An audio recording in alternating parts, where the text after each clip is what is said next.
Hey there, Icarus here. Been on a bit of an unintended hiatus of late. No doubt everyone's wondering, where the heck have you been? Well, truth be told, I've been, unfortunately, very much under the weather, and simultaneously having to take care of my ever-increasing brood over Halloween holiday. If you fancy a snapshot of how that experience went, it went a little bit like this. Naturally, you'd imagine I'm after a bit more of a chill experience to ease myself back into the realm of Doom mods, but that kind of talk is for the weak, and I instead decided to cover Escape Pod. So what's Escape Pod all about anyway? Well, as it so happens, you kick the action off in an escape pod. An escape pod that you need to escape in a similar fashion to a mini escape room of sorts. A variety of buttons and interactables here will slowly see you working your way towards getting ammo for your gun, prizing open the central core, and crucially, shooting the correct colored panel. For reference, the correct color is blue, not red. We're all acquainted with what happens when you shoot red. Either way, after dealing with that admittedly cool little opening sequence, you are forcefully ejected into the world at large, whereupon you realize that this entire place hates you, even the blades of grass on the ground, which, if you walk over, will indeed stab you.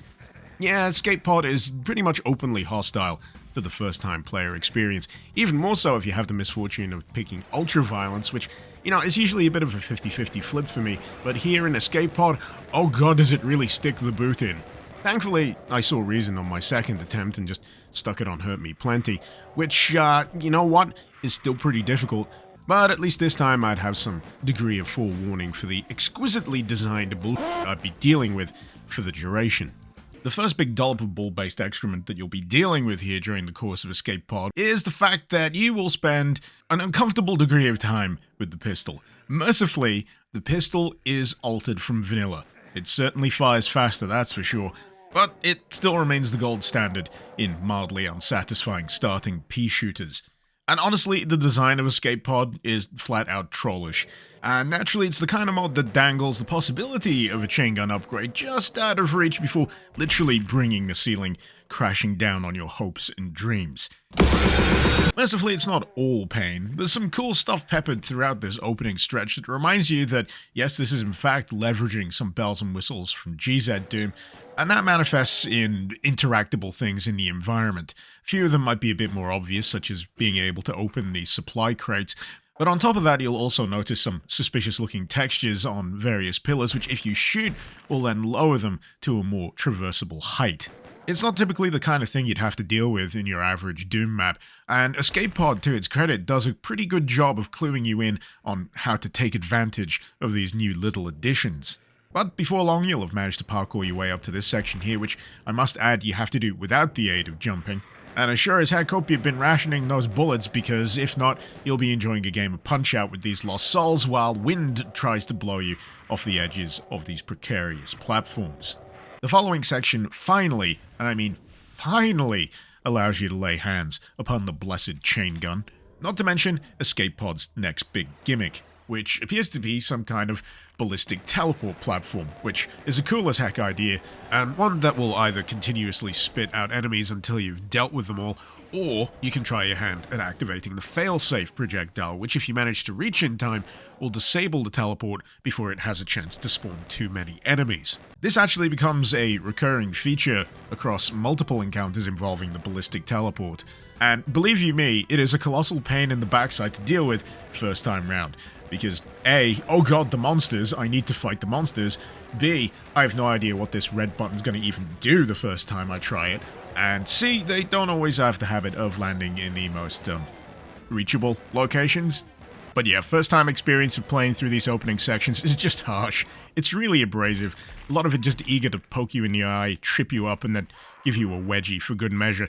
There's bits of floor here that will just slow you down, and there's no way to know that until you just find out for yourself. But yeah, the design of this, it forces you to gird your loins. You really got to prepare yourself for a few slaps about the face.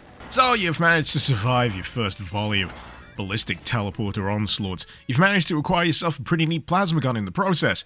Well, guess what, buddy? We are just getting started. We have such sights to show you. Anyway, getting out the back of these caves will require a bit of precarious... God damn it! As I was saying, getting out the back of these caves will require a bit of precarious platforming before you enter this set of atmospheric hallways, raising the tension for some kind of inevitable encounter, only to be ambushed by a crowd of mini-pinkies. Yes, I know these have a specific name.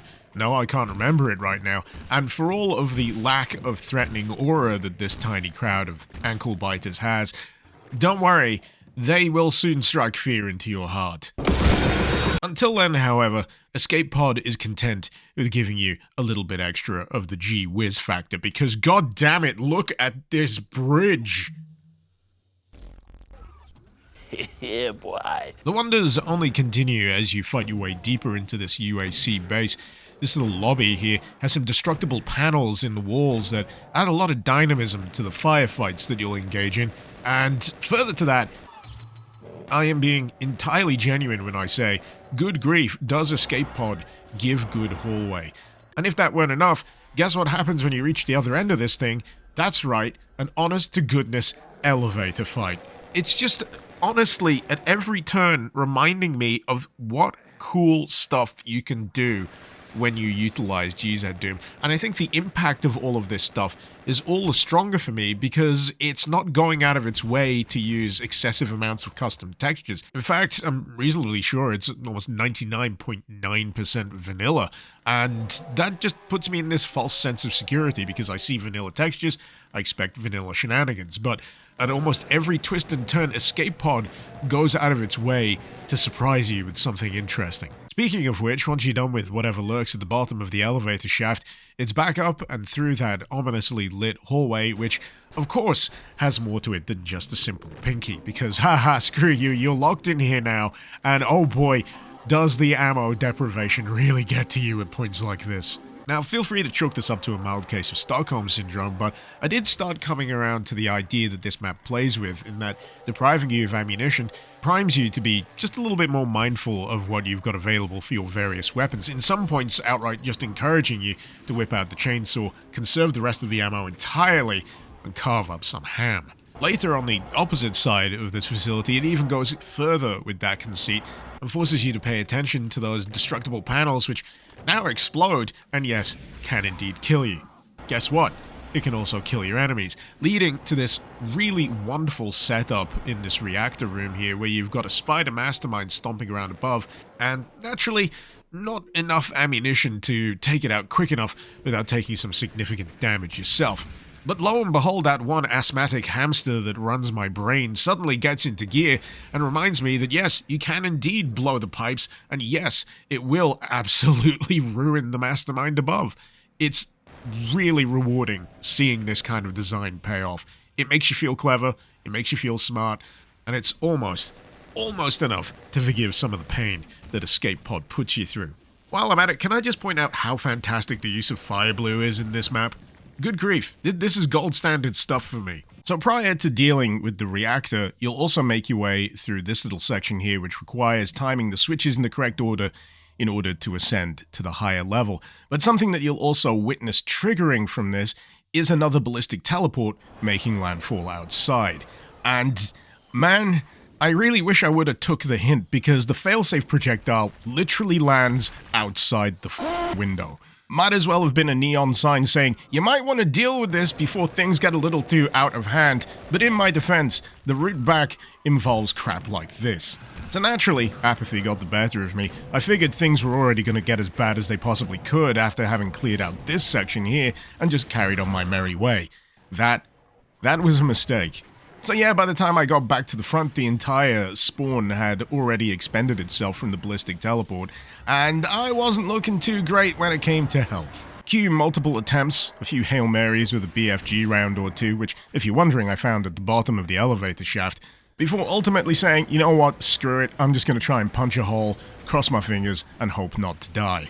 Unfortunately, the usage of a light bridge here puts a little bit of a dampener on that particular plan. You gotta time it just right between this Toho-esque nightmare of imp fireballs, not to mention rev rockets, before scarpering in a very heroic manner towards the nearest route of egress. He is sneaking away and buzzering off. This direction takes you on a return route back to the main opening area, but not before ramming home a few interesting environmental kills that you can engage in. There's a few ledges that you may or may not run into during the course of your travels during this map that will actually break off and drop down, and will in fact allow you to get a few swift, easy kills against certain troublesome enemies.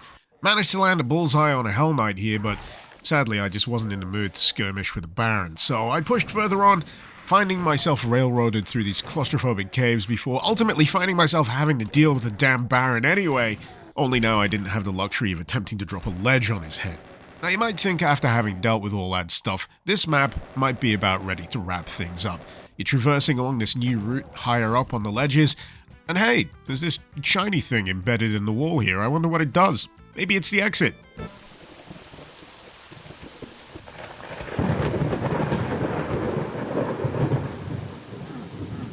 Can't quite put my finger on this, but I'm getting a bad feeling about this place.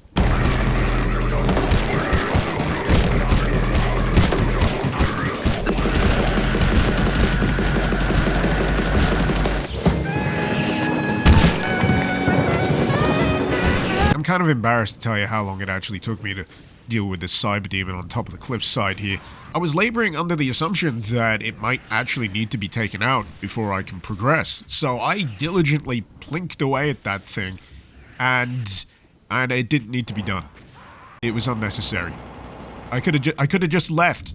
I mean, to my credit, I killed the thing, wasted a whole bunch of ammo, and wasted 10 plus minutes of my life, which doesn't sound like a lot, but is a lot in the moment. And you know the hell of it? I had to roll the save back because I needed the ammunition. Boy, did I need the ammunition.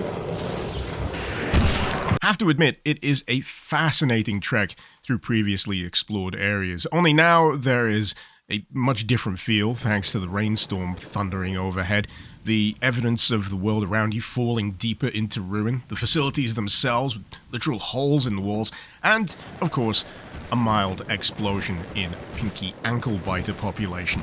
You might think this stuff might be easier to deal with deeper inside the facility past this operable door, but guess what? There's a whole host of them on the inside, and the ones that you might have zigzagged past on the outside are more than capable of opening the door anyway, so oh god, I'm gonna be here for a while. Funnily enough, having to deal with this horde of ankle biters and the associated cacos wasn't the thing about this section that actually hacked me off the most.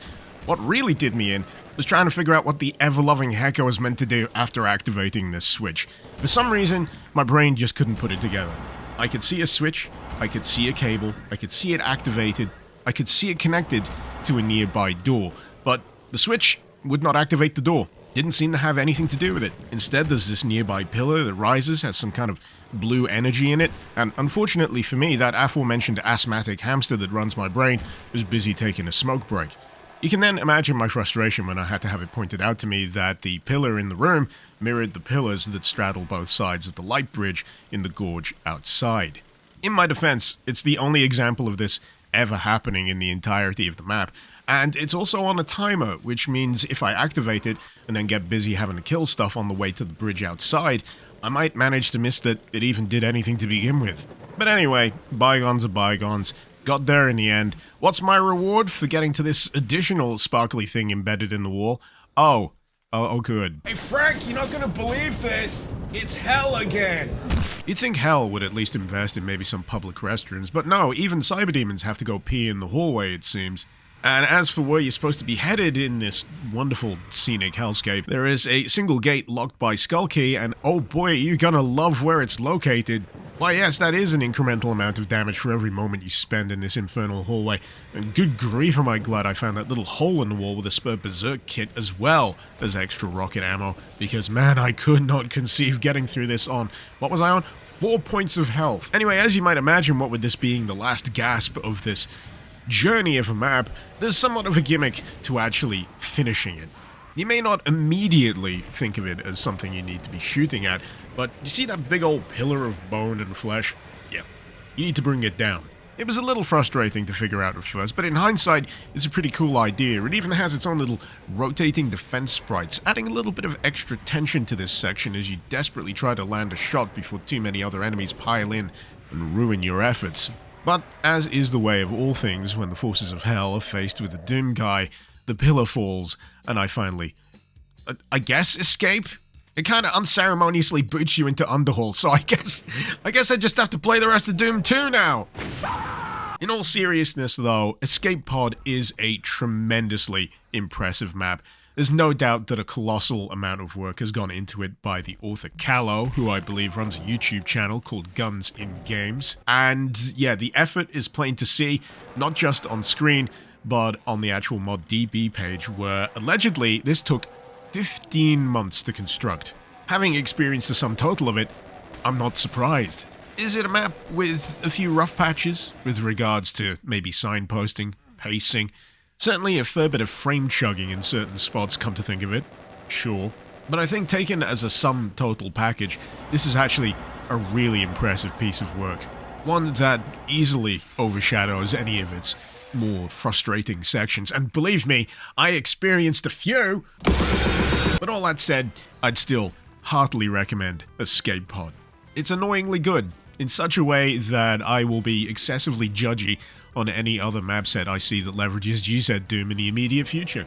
But that said, if you fancy giving this a whirl for yourself, the link, as usual, can be found in the description below. If you're interested to see me struggle through WODs such as this and a myriad other things in real time, you'll be able to catch me live over on Twitch under the username Mr_Icarus. And while I'm at it, I'd like to give a great big thank you to my wonderful patient patrons. They go scrolling up the screen right now, and if you'd like to join this esteemed list, it'll only cost you $1 a month. You'll get early access, sneak peeks, and a smug sense of self-satisfaction from knowing that A, you're not only helping support my minor alcohol addiction, but also helping support some of the finest content you can find on YouTube. Yes, I am being ironic. But in any case, I sincerely hope you've enjoyed this video. Feel free to let me know what you thought in the comments, and until next time, this has been Mr. Icarus. Thank you very much for watching. Icarus out.